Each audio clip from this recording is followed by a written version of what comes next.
నమస్కారం, అప్టేక్ జాబ్స్కి స్వాగతం. ఐ హోప్ మన గ్రూప్ 4 ఎక్స్పీరియన్స్ అందరికీ బాగానే అయినట్టుంది. ఎగ్జామ్ రాసిన వాళ్ళైనా సరే, ఎగ్జామ్ రాయకున్న గ్రూప్ 4 పేపర్ ఎలా వచ్చిందని చూసిన వాళ్ళైనా సరే, now every one has got an experience. Group 4 paper group 4లో అయితే లేదు, it's more than that. So దాన్ని బట్టి TSPSCకి సంబంధించి రాబోయే గ్రూప్ 2 ఎగ్జామ్ అవ్వచ్చు, లేదా వేరే ఇతర ఏ ప్రముఖ ఎగ్జామ్ అయినా అవ్వచ్చు, ఆంధ్రప్రదేశ్ రాష్ట్రంలో అయినా సరే, ఏ ఎగ్జామ్ అయినా సరే, we can't take it for granted. So మనం ఎంత కష్టపడినా still there is something that we can keep an eye on. So అందుకని ఇప్పటి నుంచి మీ లెవెల్ని అప్ చేయండి. So right from the beginning మీరు కనుక జాగ్రత్తగా అబ్జర్వ్ చేస్తే, ఇన్ జనరల్గా, I won't say the name though, but in జనరల్గా చాలామంది అడుగుతున్నది ఏంటంటే, సార్ మీరు రోజుకి 10 కరెంట్ అఫైర్లు చెప్పొచ్చు కదా, రోజుకి 25 కరెంట్ అఫైర్లు చెప్పొచ్చు కదా. ఇంకోవైపు మీరు అప్టేక్ జాబ్స్ యూట్యూబ్ ఛానల్ గమనిస్తే కరెంట్ అఫైర్స్ ఎప్పుడు కూడా బేసిక్గా రోజుకి 1 సింగిల్ టాపికే వచ్చేది. The very important reason why we have went in that particular way is, మీరు ఒక టాపిక్ గురించి డీటెయిల్డ్గా తెలుసుకుంటే దానికి సంబంధించి వేరే ఏదన్నా సబ్సిడరీ క్వశ్చన్స్ అడిగినా, కాంప్లిమెంటరీ లేదా సప్లిమెంటరీ క్వశ్చన్స్ అడిగినా, it becomes easy for you to think about it, if not answer about it. But మీరు 25 క్వశ్చన్లు లేదా 25 అంశాల గురించి ఒకటేసారి తెలుసుకున్నారనుకోండి, మీరు within a month 750 current అఫైర్లు తెలుసుకుంటారు. That's great. కానీ ఆ 750లో మీకు ఎన్ని అర్థమవుతాయి, లేదు ఎన్ని గుర్తుంటాయి, and that becomes a very important question. Because end of the day quality నుంచి క్వాంటిటీ తేవడం ఈజీ, కానీ క్వాంటిటీ నుంచి క్వాలిటీని తేవడం కాదు. సో అందుకని focus in such way that మీరు చదువుతున్న ప్రతి టాపిక్ని కూడా దాన్ని మనం ఒకవేళ కరెంట్ అఫైర్తో రిలేట్ చేస్తే ఎలా చేయొచ్చు అనేది కూడా మీరు కూడా ఊహిస్తూ ఉండండి. సో ఎంతసేపు మనం ఒకళ్ళ నుంచి తీసుకుందాం అని అంటే కనుక వాళ్ళు చెప్తేనే మీరు తీసుకుంటారు, లేదా వాళ్ళు ఇస్తేనే మీరు తీసుకుంటారు. బట్ ఎప్పుడైతే మీరు మీ వైపు నుంచి కూడా స్టార్ట్ చేసేస్తారో, that's when the learning process will be different and the way you will be learning will be quite efficient as well and effective for sure. So అందుకని ఇప్పటి నుంచి కూడా ఏవైతే మార్పులు జరుగుతున్నా వాటికి అనుగుణంగా మీ ప్రిపరేషన్ కూడా మార్పులు జరపండి. సో ఆ విధంగా ఇవాళ మనం కరెంట్ అఫైర్ని డిస్కస్ చేద్దాం. ఇవాళ కరెంట్ అఫైర్ వచ్చేసి Chennai Vladivostok maritime route. Maritime అంటే ఏంటి? నావిక, లేదు సముద్ర సంబంధ, లేదు సముద్రి అని అర్థం అనమాట. అంటే సముద్రానికి సంబంధించింది అని పేరే చెప్పేస్తుంది. మ్యారిటైమ్ రూట్ అంటే ఒక నావికా మార్గం, ఒక సముద్రానికి సంబంధించిన మార్గం అనమాట. ఇంతకీ ఈ మార్గంలో ఎవరు వెళ్తున్నారు అని అంటే, ప్రస్తుతానికైతే కొన్ని ఓడలు అయితే వెళ్తున్నాయి, but this can be one of the most fruitful and economic sea routes for India and Russia. India, Russia గురించి మనకి తెలిసిందే, they are the best of the friends. ప్రపంచం మొత్తం మనకి అపోజిట్గా ఉన్నప్పుడు రష్యా మనకి సపోర్ట్ చేసింది, అందుకే మనకి రష్యా అంటే చాలా గౌరవం ఎక్కువ. సో మనం యూఎస్ఏతో రిలేషన్స్ని ఎస్టాబ్లిష్ చేసుకున్నా, ఇంకా దాన్ని స్ట్రెంథన్ చేసుకుంటూనే ఉన్నా సరే, వీ నెవర్ హ్యావ్ లీవ్డ్ రష్యా. ఎలా అంటే గర్ల్ ఫ్రెండ్ వస్తే కొంతమంది బెస్ట్ ఫ్రెండ్స్ని వదిలేస్తారు, అలా కాకుండా గర్ల్ ఫ్రెండ్ ఉన్నా లేకపోయినా best friend is always the best friend అన్నట్టు ఇండియా రష్యాని ట్రీట్ చేస్తుంది, రష్యా ఇండియాని కూడా అలానే ట్రీట్ చేస్తుంది.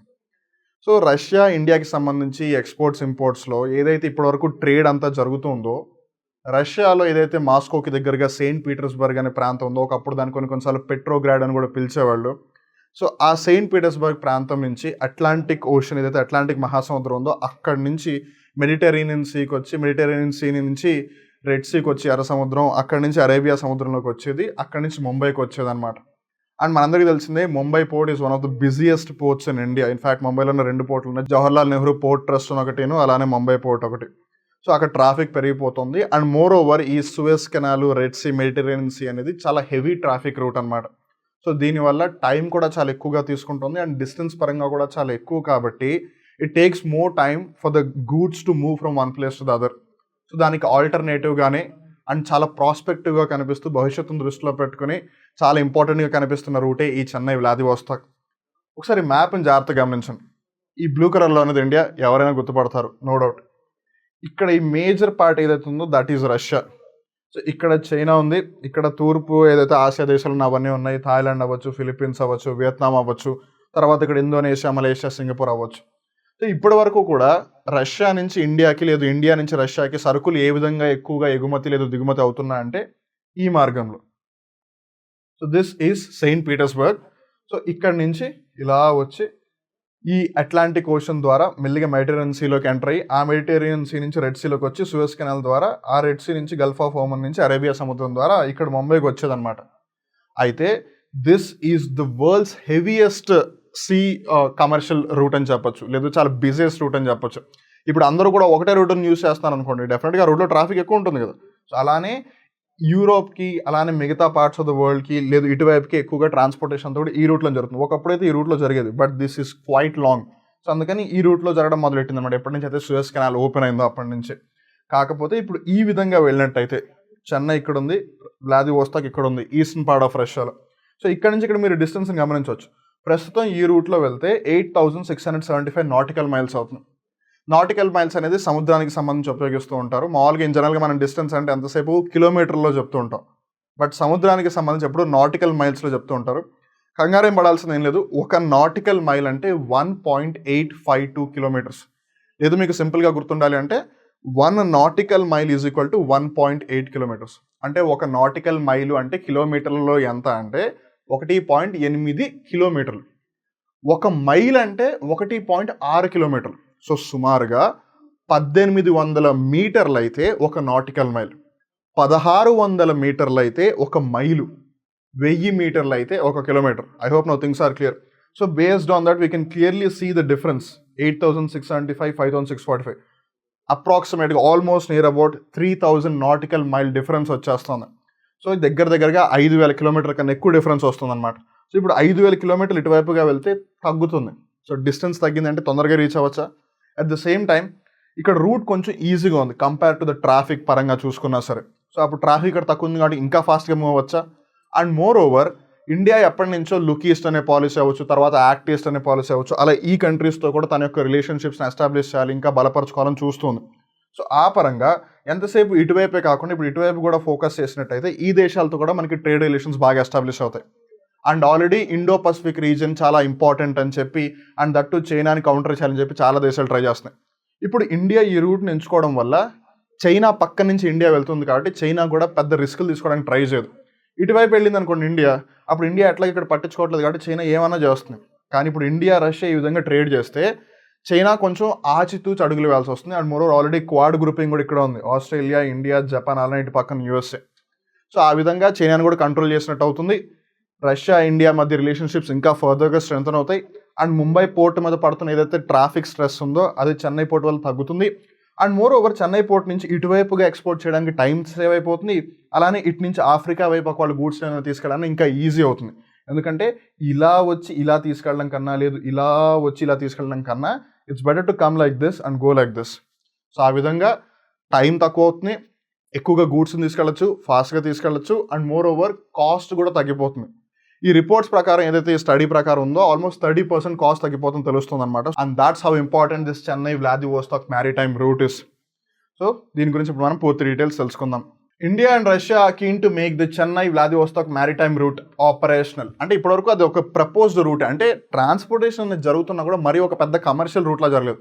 ఎలా అంటే ఇప్పుడు ఉదాహరణకి మీరు ఒక ఊరు నుంచి దగ్గరలో ఉన్న మండలం కానీ, లేదా ఒక చిన్న ఊరు నుంచి ఒక పెద్ద గ్రామానికి కానీ రోడ్డు చూస్తే దారి ఉన్నట్టు ఉంటుంది కానీ అదొక రోడ్డు లాగా ఉండదు. సో అలా ఇప్పటివరకు కూడా ఇండియా నుంచి చెన్నై నుంచి వ్లాదివోస్టాక్కి రూట్ అయితే ఉంది, ఆబ్వియస్లీ వాటర్ కదా ఎండ్ ఆఫ్ ద డే. కాకపోతే దాన్ని ఒక కమర్షియల్ రూట్ లాగా యూస్ చేయలేదన్నమాట. కాకపోతే ఇప్పుడు దాన్ని ఆపరేషనల్ చేయాలని భావిస్తోంది. ఎందుకనంటే రష్యా ఉక్రెయిన్తో యుద్ధం పెట్టుకున్న దగ్గర నుంచి ఐరోపా ఖండం అవ్వచ్చు, లేదు యూరోప్కి కూడా రష్యా అంటే అంత పెద్దగా నచ్చట్లేదు. So considering all of that, and అలానే ఎంత కాదన్నా అరబ్ క్రైసిస్ కూడా ఉంటుంది. ఎప్పుడు అక్కడ ఏం జరుగుతుందో ఎవరికి తెలియదు. యమన్ అని, ఒమన్ అని ఏదో ఒకటి జరుగుతుంటుంది. అండ్ ఆఫ్రికా కూడా పెద్దగా డెవలప్ అయిన కాంటినెంట్ రీజన్ కాదు, considering the transportation facilities and everything. So వీటన్నిటిని చాలా ఫీచర్స్ లేదు చాలా ఇంపార్టెంట్ థింగ్స్ని ఫ్యాక్టర్స్ని కన్సిడర్ చేస్తూ కూడా ఈ చెన్నై వ్లాదివోస్టాక్ రూట్ అనేది చాలా ప్రాస్పెక్టివ్ అయిపోయింది అనమాట. అంటే ఖచ్చితంగా ఒక మంచి ఎక్స్పీరియన్స్ కానీ, లేదు మంచి ఆర్థికంగా ఒక రిజల్ట్ ఇచ్చే దారిలాగా తయారవుతుంది. The Vladivostok Chennai route passes through the Sea of Japan, the South China and the Malacca Strait. Straight అంటే ఏంటి? జల సంధి అని అర్థం. అంటే ఏవైనా రెండు పెద్ద వాటర్ బాడీస్ ఏవైతే ఉంటాయో వాటిని కనెక్ట్ చేసేది. ఇప్పుడు ఉదాహరణకి పాక్ స్ట్రైట్ ఉంది, పాక్ జలసంధి ఎక్కడుంది? ఇండియాకి శ్రీలంకకి మధ్యలో చిన్న పార్ట్లో ఉంది. అయితే ఆ పాక్ స్ట్రైట్ ఏం చేస్తుంది? ఒకవైపు ఇండియన్ ఓషన్ ఉంది, హిందూ మహాసముద్రం, ఇంకోవైపు బంగాళాఖాతం, బే ఆఫ్ బెంగాల్ ఉంది. ఈ రెండింటిని అది కనెక్ట్ చేస్తుంది అనమాట. అలా ఏ రెండు పెద్ద వాటర్ బాడీస్ని కనెక్ట్ చేసేదైనా సరే దాన్ని జలసంధి అని అంటారు. సంధి అంటే ఏంటి? ఒక రిలేషన్ ఎస్టాబ్లిష్ చేయడం, లేదా ఒక కనెక్షన్ లాగా, బ్రిడ్జ్ లాగా అని అర్థం. జలసంధి water to water bridge establish చేస్తుంది, అండ్ దట్టు అది కూడా ఒక వాటర్ బాడీ కాబట్టి దాన్ని స్ట్రైట్ అన్నారు. సో అలా మలక్కా స్ట్రైట్ అనేది ఈ ఇండియన్ ఓషన్ నుంచి పసిఫిక్ ఓషన్కి వెళ్ళడానికి, and that Russia, China, Japan అటువైపు వెళ్ళడానికి చాలా ఇంపార్టెంట్ స్ట్రైట్ అనమాట. సో మీరు ఇక్కడ గమనించవచ్చు ఈ పర్టికులర్ పాయింట్ ఏదైతే ఉందో that's called the straight of Malacca, లేదు మలక్కా జలసంధి అని అంటారు. మలక్కా జలసంధి అవ్వచ్చు, టారస్ జలసంధి అవ్వచ్చు, బేరింగ్ జలసంధి అవ్వచ్చు, పాక్ జలసంధి అవ్వచ్చు, ఇలా ఎన్నో జలసంధులు, ఎన్నో స్ట్రైట్స్ ఉన్నాయి. టారస్ స్ట్రైట్ అని, బేరింగ్ స్ట్రైట్ అని. సో వీటి గురించి ఒకవేళ మీకు పూర్తిగా తెలుసుకోవాలి అనుకుంటే అప్టేక్ జాబ్స్ యాప్లో ఎస్వి నారాయణ సార్ ఏదైతే జాగ్రఫీ క్లాసెస్ చెప్పారో వాటిలో అసలు స్ట్రైట్స్ అంటే ఏంటి, అవి ఎలా ఫామ్ అవుతాయి, వివిధ రకాల స్ట్రైట్స్ ఏమన్నా ఉన్నాయా, ప్రపంచంలోనే ప్రముఖమైన జలసంధులు ఏంటి, అవి ఎక్కడ ఉన్నాయి, ఏ దేశాల మధ్యలో ఉన్నాయి, అవి ఏ విధంగా ఇంపార్టెంట్, వీటన్నిటి గురించి కూడా క్లియర్గా చెప్పారనమాట. సో ఆ వీడియోస్ని చూడండి. So during the 2019 visit, the PM of India signed a memorandum of intent on the development of maritime communications between the port of Vladivostok on the port of Chennai with the Russian president. Who is the Russian president? Vladimir Putin. So మన భారతదేశ ప్రధానమంత్రి నరేంద్ర మోదీ గారు Russia దేశం యొక్క అధ్యక్షులు Vladimir పుతిన్తో ఒక ఒప్పందం కుదుర్చున్నారు. But ఈ ఒప్పందం ఏంటిది? మెమొరాండమ్ ఆఫ్ అండర్స్టాండింగ్, MOU కాదు, మెమొరాండమ్ ఆఫ్ ఇంటెంట్, MOI. అంటే మనం ఒకవేళ అన్నీ కలిసి వస్తే కనుక భవిష్యత్తులో దీనికి సంబంధించి ఒక నిర్ణయం తీసుకుందాం అన్న విధంగా వాళ్ళు అప్పుడు నిర్ణయం తీసుకున్నారనమాట. The route will bring down transport time to 10 to 12 days, almost a third of what is taken under the existing popular route that covers from St. Petersburg to Mumbai. So మీరు ఇక్కడ జాగ్రత్తగా గమనించవచ్చు. ఒకవేళ చెన్నై పోర్ట్ నుంచి వ్లాదివోస్టాక్ పోర్ట్కి కనుక ఈ transportation సక్సెస్ఫుల్గా లేదా ఆపరేషనల్గా అయిపోతే కనుక అప్పుడు సరుకులన్నీ కూడా 10 to 12 డేస్లోనే వెళ్ళిపోతాయి. సో మీరు ఇక్కడ జాగ్రత్తగా గమనిస్తే అది ఎంత అంటే కనీసం 1/3 వంతు తక్కువ టైం అనమాట, ఏదైతే సెయింట్ పీటర్స్బర్గ్ నుంచి ముంబైకి వచ్చే టైం ఉందో. సో ఇన్ జనరల్ ఆన్ యావరేజ్గా చూసుకున్నా సరే కనీసం 35 to 50 డేస్ పడుతుంది రష్యా నుంచి ఇక్కడ ముంబైకి రావాలంటే ఈ విధంగా. సో ఎంత ఫాస్ట్గా వచ్చినా సరే కనీసం 30 రోజులు. కానీ ఇప్పుడు ఇక్కడి నుంచి ఈ విధంగా పంపించినట్టయితే అదే రష్యాకి, అదే ఇండియాకి గూడ్స్ ట్రాన్స్ఫర్ ఏదైతే ఉందో ఆ మూమెంట్ అంతా కూడా 10 to 12 డేస్లో జరిగిపోతుంది. సో టైం చాలా సేవ్ అవుతుంది కదా.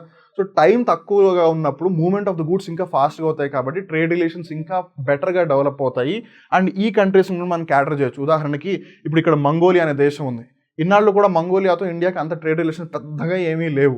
కానీ ఇప్పుడు considering that we are able to go till here, we can also cater to the requirements of Mongolia.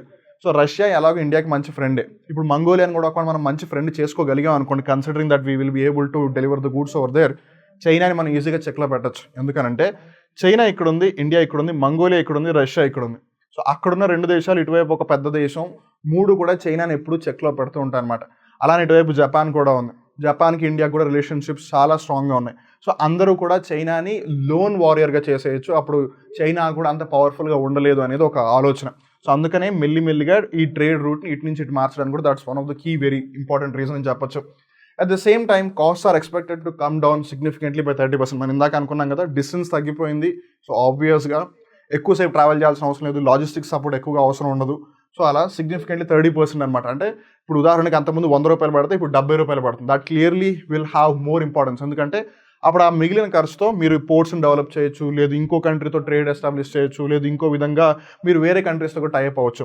In fact ఈ ప్రాజెక్ట్స్లో మనం జాగ్రత్తగా గమనిస్తే ఒమాన్, ఇరాన్ లాంటి కంట్రీస్ కూడా చాలా ఎక్కువగా ఇంట్రెస్ట్ చూపిస్తున్నాయి. కన్సిడరింగ్ ఏంటంటే ఇక్కడి నుంచి ఇలా రాకుండా ఒమాన్ ఇవన్నీ కూడా ఇక్కడ ఉంది, ఒమాన్ ఇక్కడ ఉంటుంది, ఇరాన్ ఇక్కడ ఉంటుంది. సో అవన్నీ కూడా డైరెక్ట్గా ఈ రూట్తో వస్తే వీళ్ళకి కూడా రష్యా దాకా వెళ్ళడం ఈజీ అవుతుందని చెప్పి వాళ్ళు భావిస్తున్నారు అనమాట. So that's why the world is not focusing on this right now. The world is rather focusing on this right now, especially considering India is a growing superpower. Russia is a good power and chapali. So considering all of that, it definitely has an impact for sure.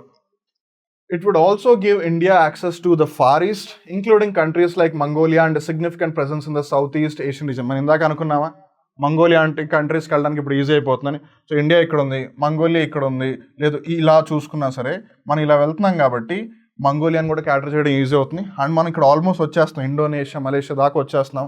So ఈ కంట్రీస్ని కూడా మనం look after చేయడం చాలా easy అవుతుంది. And మనం already ఇంత ముందు ఒక 1 to 3 డేస్ క్రితం Group 4 ఎగ్జామ్ జరగక ముందు కొన్ని వీడియోస్లో డిస్కస్ చేసింది ఏంటంటే నరేంద్ర మోదీ గారు ఈ మధ్య ఇటువైపు ఉన్న కంట్రీస్ మీద ఎక్కువగా ఫోకస్ చేస్తున్నారు. ఫీజీ అవన్నీ కూడా, ఫిలిప్పీన్స్ అవ్వచ్చు, ఇటువైపు కంట్రీస్ మీద ఫోకస్ చేస్తున్నారు. So considering all of that ఈ కంట్రీస్ అంత కదనే మనకు చాలా important. Because if India has to be the super power, Indo Pacific region చాలా చాలా ఇంపార్టెంట్ అనమాట. అండ్ యూఎస్ఏ ఇండియాతో మంచి రిలేషన్స్ ఎస్టాబ్లిష్ చేయాలనుకుంటుంది. జపాన్కి, రష్యాకి ఆల్రెడీ ఇండియాతో మంచి రిలేషన్స్ ఉన్నాయి. ఆస్ట్రేలియాకి, ఇండియాకి కూడా మంచి రిలేషన్స్ ఉన్నాయి. So considering all of that మనం ఇక్కడున్న ఇంకా చిన్న countries Indonesia, Malaysia, Singapore, Philippines, Papua New Guinea, లేదు ఫీజీ, ఇలాంటి వాటితో రిలేషన్స్ ఎస్టాబ్లిష్ చేస్తే మనం ఇంకా బెటర్గా గ్రో అవ్వచ్చు అనమాట. సో ఆ విధంగా మనం క్యాటర్ చేయొచ్చు కాబట్టి this route has got its prominence. So చూసారు కదా, Chennai Vladivostok maritime route. Port Chennai ఏదైతే ఉందో తమిళనాడు రాష్ట్రంలో, అలానే వ్లాదివోస్టాక్ పోర్ట్ ఏదైతే రష్యాలో ఉందో, ఈ 2 పోర్టులకి మధ్య ఒక నావికా మార్గం అనమాట. సో ఇన్నాళ్ళు అయితే ఇది లేదు, కానీ ఇప్పుడు దీన్ని ఆపరేషన్ చేయాలని 2 ప్రభుత్వాలు భావిస్తున్నాయి. And considering one very important thing, వచ్చే సంవత్సరం ఇండియాలో ఎలక్షన్స్ ఉన్నాయి. సో దీనికన్నా ముందే దీన్ని ఖచ్చితంగా ఆపరేషన్ చేయాలన్నది కూడా ప్రభుత్వం ఆలోచిస్తూ ఉంది. Because it will show how much they are trying to do things అనమాట. అంటే మేము మన దేశాన్ని అభివృద్ధి చేయడానికి ఎంతలా కష్టపడుతున్నామని చూపించుకోవడానికైనా వాళ్ళు ఏదో ఒకటి చేస్తారని ఆ విధంగా కూడా ప్రభుత్వం ఆలోచిస్తుంది. So that brings us to the end of the current affair. మళ్ళీ ఇంకో రోజు ఇంకో కొత్త కరెంట్ అఫైర్ ఎపిసోడ్లో కలుద్దాం. గుర్తుంది కదా, from now on it's level up. అంత ఆషామాషి మాట కాదు. So make your self updated on a daily basis. ఎప్పటికప్పుడు కొత్త విషయాలు తెలుసుకోండి, తెలుసుకున్న వాటిని అనలైజ్ చేస్తూ ఉండండి. దాన్ని జస్ట్ ఒక పీస్ ఆఫ్ ఇన్ఫర్మేషన్లా కాకుండా ఏదో చెప్పారు చదువుకున్నాను గుర్తుంది అలా కాకుండా వాటిని అనలైజ్ చేస్తూ ఉండండి. ఓకే ఇది ఇలా అయింది అంటున్నారు, ఒకవేళ ఇలా అయితే ఏంటి పరిస్థితి, అలా అయితే ఏంటి పరిస్థితి, దీనికి సంబంధించి ఆల్రెడీ ఇంతకుముందు ఏమైనా అగ్రిమెంట్స్ జరిగాయా, ఏమైనా చట్టాలు ఉన్నాయా, ఆ చట్టాలు ఏమైనా చెప్తున్నాయి, ఆ చట్టాలకు ఏమైనా సవరణలు జరిగాయా, ఆ సవరణలు ఏమైనా చెప్తున్నాయి, అసలు ఆ సవరణ తీసుకురావాల్సిన అవసరం ఎందుకు వచ్చింది, ఆ సవరణ వల్ల భవిష్యత్తులో పరిస్థితులు ఎలా ఉంటాయి, ఒకవేళ ఆ సవరణకి మళ్ళీ సవరణ తీసుకొస్తే ఎలా ఉంటుంది, లేదా తీసుకురాకపోతే ఎలా ఉంటుంది, ఇలా ఏ అంశానికి సంబంధించిన మీరు ఒక స్టెప్ ముందుగా ఆలోచిస్తేనే మీకు వెనకాల మీద ఈజీగా ఉంటుంది. జస్ట్ ఫర్ ఎగ్జాంపుల్, మీరు ఎప్పుడు కూడా 5 కిలోమీటర్లు పరిగెత్తలేదు అనుకోండి, కానీ మీరు పరిగెత్తన అయితే స్టార్ట్ చేసిన తర్వాత ఒక పాయింట్ ఆఫ్ టైంలో మీరు 10 కిలోమీటర్లు పరిగెత్తడం మొదలు పెట్టేశారు అనుకోండి, తర్వాత మీకు 5 కిలోమీటర్లు పరిగెత్తడం ఈజీగా ఉంటుంది. కానీ ఫస్ట్లో మీకు అదే 5 కిలోమీటర్లు టఫ్గా ఉంటుంది. So what does that clearly indicate? మీరు ఏదైనా పని చేసే కొద్దీ, ఎక్కువగా చేసే కొద్దీ, అంతకు ముందు కన్నా ఇప్పుడు మీరు అదే పని చేయడానికి చాలా ఈజీగా ఫీల్ అవుతారు, కన్వీనియంట్గా ఫీల్ అవుతారు, కంఫర్టబుల్గా ఫీల్ అవుతారు. So keep that thing in mind. Wishing everyone all the very best. అప్పటి వరకు చూస్తున్నాను అప్టేక్ జాబ్స్. నేను మీ వివేక్. నమస్కారం.